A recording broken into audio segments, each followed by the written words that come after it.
what is the primary role of vaccines? Yan. What is the primary role of vaccines? Ano po yung pinaka-role or function po ng ating mga vaccines or bakuna?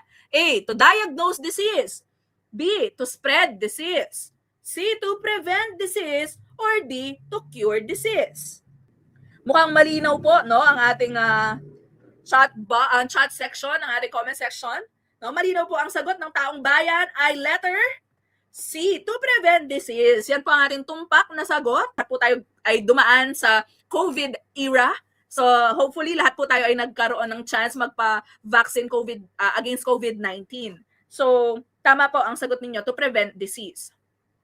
So how do vaccines work nga po ba? Paano po ba gumagana ang ating mga vaccines? No, ang vaccines po kasi hindi po yan gamot, no, tulad ng mga medicines or tablets na nabibili po sa ating drugstore. Hindi po sila ganon.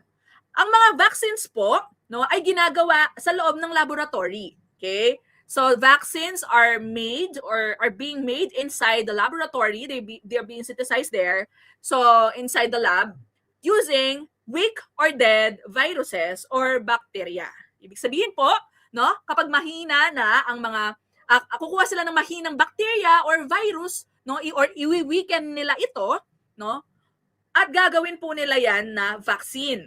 Okay, syempre, sa loob po yan ng lab, no, with all of these PPEs or personal protective equipment ng ating mga scientists. Okay, so yan po ay magiging vaccine. No? Once po na naging vaccine na po yan po ay ituturok na sa atin. Okay, so yan po ay i-inject na sa tao, sa healthy na tao. So ang mangyayari po, magre-react po yung ating katawan. Kaya napansin nyo po nung na-COVID vaccine po tayo, some of us undergone or underwent through series of fevers, no, or parang medyo umubo-ubo tayo or sinipon, sumakit yung kasukasuhan, no, sumakit yung katawan natin kasi po our body then reacts, no, to the presence of the virus inside our body. Pero syempre, weakened na po yon. Weakened virus or weakened bacteria na po yan. Okay? So again, as our body produces white blood cells, as we all know po, white blood cells, yan po yung mga fighting cells, no? Yan po yung mga WBC natin, yan po yung mga fighter cells, no, ng ating katawan. Okay? Yeah, tama po si Miss Ken nilalagnat kasi nga po nag-a-adjust po yung ating katawan, no? Dun sa presence po ng bacteria or virus, no? At marami po tayong magiging white blood cells, no, para i-fight po yung inintroduce po sa ating katawan. At ang tawag po doon, no, sa mga ina-activate ng WBC natin ay antibodies. So ang antibodies po are being activated to fight po yung ating weak or dead bacteria.